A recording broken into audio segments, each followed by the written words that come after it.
Kita lihat cuplikan berikut ini ya Kang ya.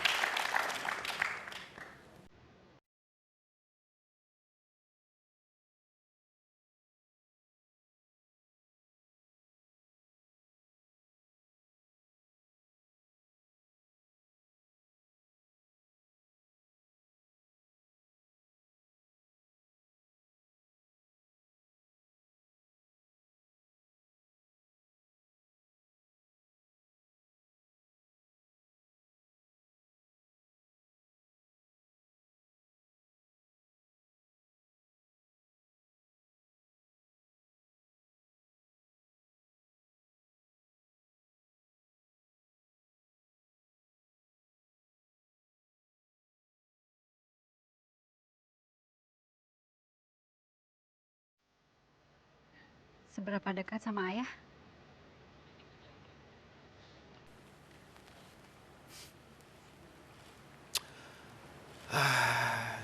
Susah ceritanya. Rindunya itu setelah nggak ada gitu ya. Jadi ada istilahnya kita merasa apa namanya?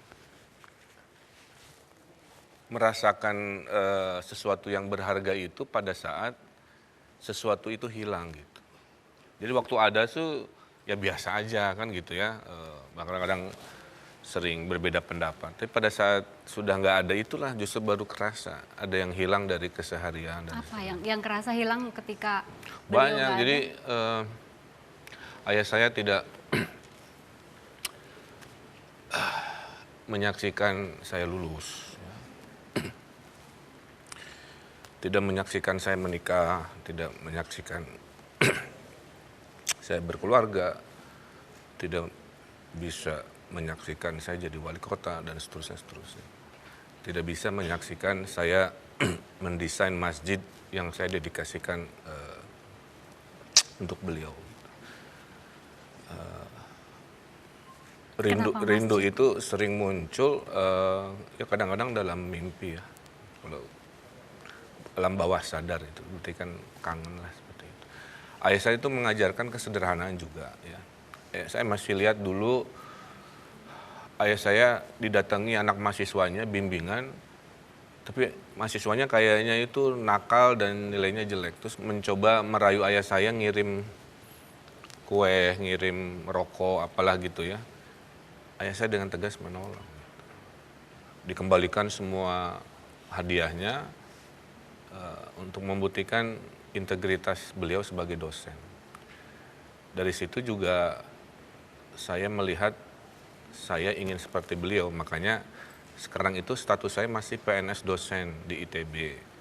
Karena dalam darah saya mengalir darah mengajarnya almarhum ayah saya dan ibu saya juga. Gitu.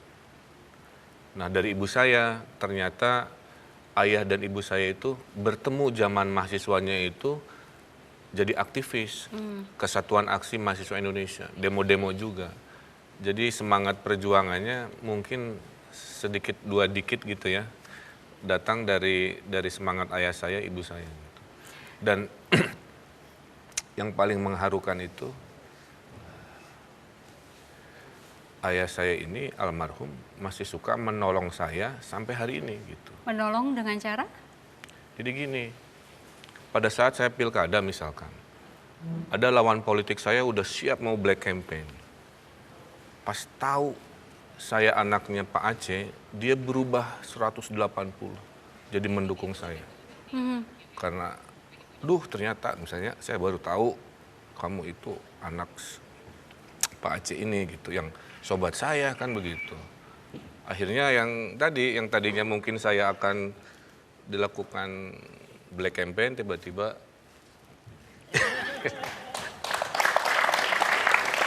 Ibu. Bawa apa ini Bu? Surabi. Surabi? Boleh dilihatin Kang? Surabi. Kenapa surabi Ibu? Surabi cinta. Jangan surabi cinta. Bikin sendiri soalnya. Dibikin sendiri. Mau dicicip dulu atau Kang? Ya siap. Boleh? Sok mangga. Jadi surabi terus ketan goreng sama pisang goreng. Bedanya surabi sama surabi yang biasa, oncom gitu apa Kang? Enggak, soalnya ini resepnya spesifik. Resep cinta. Resep cinta. Itu boleh percaya boleh enggak lah ya. Saya kalau ke Jakarta sebelum jadi wali kota ya, selalu dibekali ibu saya 3 jenis makanan ini. Surabi bikinan ibu sendiri, kemudian ketan digoreng dan pisang goreng. Dan yang lebih istimewa, pisang goreng ini salah satunya dari pisang yang ditanam di depan ya, Di halaman. Enggak di di, belakang. di tanah orang. Cuma nggak dipakai tanahnya gitu kan. Tapi poinnya adalah berarti kan pohon pisangnya dirawat, dipelihara, dipetik hasilnya, dimasak. Waktu masak kan ini buat anak saya, kan pakai cinta juga. Maka waktu dimakan itu beda dengan pisang goreng yang beli dimanapun juga gitu. Jadi Surabinya juga lain ya. pesan buat para pemirsa, kalau memasak, masaklah dengan cinta. Iya. Ibu waktu maju mencalonkan diri jadi wali kota, izin dulu ke Ibu atau curhat dulu atau apa gitu minta pertimbangan Bu? Iya, dia datang ke saya. Kalau seandainya karena Pak Dada sudah 2 kali dipilih, jadi tidak mungkin dipilih lagi. Kalau saya ikutan, gimana gitu pendapat saya. Tapi saya tanya dulu, maksudnya apa gitu, tujuannya apa gitu. Kalau tujuannya, kata saya, kalau tujuannya cari jabatan tidak perlu. Saya bilang, kalau tujuannya cari duit juga tidak perlu, karena sudah punya perusahaan dan duit yang dihasilkan oleh perusahaan sendiri kan tidak harus dipertanggungjawabkan ke masyarakat. Kalau wali kota kan harus ke. Kemudian kalau cari popularitas juga itu tidak perlu gitu. Terus dia jawabnya, kan saya mengikuti pesan mama gitu. Saya kan kaget ya pesan mama, yang mana saya tidak pernah menyebutkan kamu harus jadi pejabat, harus jadi ini, enggak. Terus dia bilang, kan suka selalu dikumandangkan, disampaikan, khairun nas anfa'uhum linnas gitu. Sebaik-baik manusia itu yang bisa memberi manfaat kepada orang lain.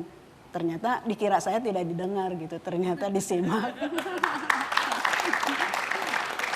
Dan Ibu langsung izinkan atau aduh jangan deh nanti takut ini takut itu Soalnya gitu nggak Bu? boleh malah. Asalnya saya rada gini, saya bilang itu yang saya lihat sebagai masyarakat biasa, saya suka melihat ada yang demo, kemudian kemacetan, sampah di mana-mana dan sebagainya gitu. Saya bilang nanti itu masalah tuh sangat banyak. Tapi kata dia begini, jadi kalau melalui keilmuan yang saya dapat, oleh Allah diberikan ilmu melalui sekolahnya, sepertinya ada masalah yang bisa diselesaikan oleh ilmu yang saya miliki gitu. Walaupun mungkin tidak semua katanya gitu. Tapi kalau misalnya seperti mama ketakutan ini, itu saya diam saja, mana yang lebih berdosa gitu. Jadi saya menyadari, oh berarti saya memberi ketakutan itu salah gitu.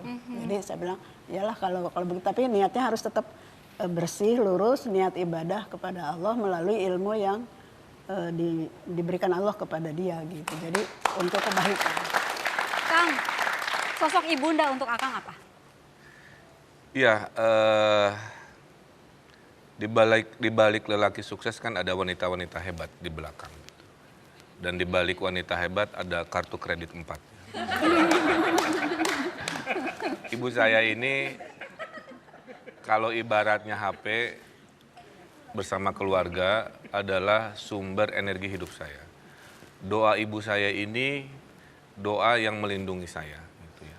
Jadi kalau orang tua selalu mendoakan orang anak-anaknya dalam sholatnya, pasti anak-anaknya itu insya Allah terlindungi dari mara bahaya.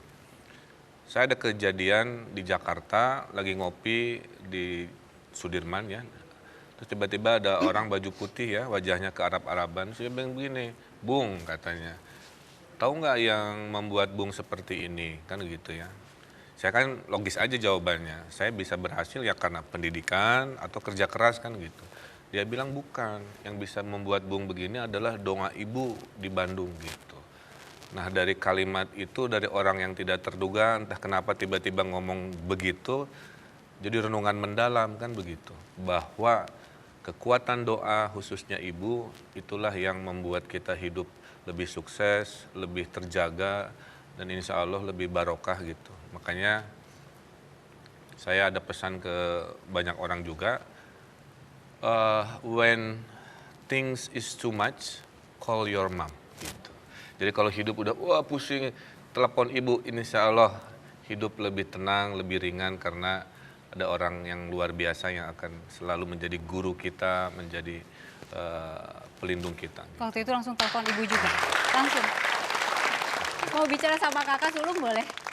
Ya gini, jadi sejak kami berkarir jarang ketemu dan masa kecil kami naik turun lah ya tipikal lah ya adik kakak, apalagi sama-sama laki-laki. Sering berantemnya, sering ininya gitu. Tapi jejak-jejaknya saya ikuti. Ke SMP 2 saya ikut, SMA 3 saya ikut, ke ITB saya ikut. Jadi ikut jalur kakak saya. Oke. Dan kebetulan karena kemarin ulang tahun dan saya belum sempat mengucapkan selamat ulang tahun. Sedikit saja ya untuk kakak, ini adik yang penurut atau kumaha kak? Ini adik yang pesaing. Gitu. Jadi memang kita sama-sama aktif dan lain sebagainya, tapi masing-masing bawa ego tidak mau mengikuti. Jadi kalau saya ikut misalkan aktif di satu tempat, kenapa Emil ngambil di Paskibra karena saya tidak ikut di Paskibra. Samanya cuma satu, main bola gitu aja. Oh itu ya samanya, jadi pokoknya adik ini pesaing banget gitu ya Kang? Nggak mau ada di bawah bayang-bayang. Ibu, mungkin harapan dari Ibu, ini putra kedua Ibu jadi wali kota, ada harapan Bu?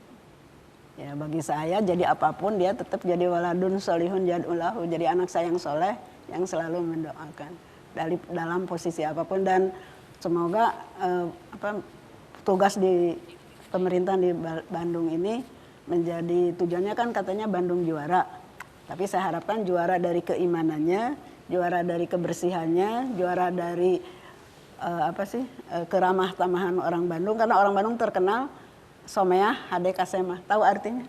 Someah, ramah, hade kasemah, baik jadi, kepada tamu. Iya gitu, jadi itu seperti itu. Dan juara dari sisi motekarnya. Motekar itu tahu nggak?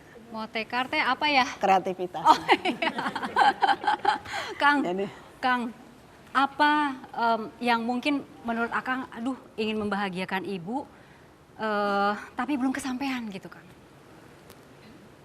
Ya, satu sih, karena saya harus mengukur diri saya ya. Ibu saya itu memimpikan saya jadi khotib sholat Jumat. Belum sampai sekarang? Belum sampai, masih belajar.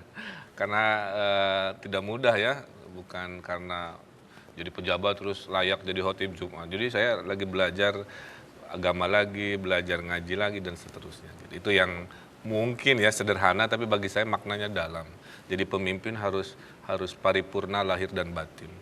Harus cerdas pikirnya, harus soleh juga. Jadi mungkin itu. Baik. Karena lain-lain yang duniawi insya Allah udah dipenuhi. Baik. Dan saya kalau ketemu ibu tidak ada siapa-siapa, biasanya saya manja. Yang saya lakukan adalah tidur di sini. Gitu. Wah gini bisa gitu. Nah. Gitu. Kami kembali saat lagi. Istri udah 9 bulan, nggak punya gaji yang besar, nggak ada asuransi, bingung gitu. Jadi itulah istri saya melahirkan bersama orang-orang miskin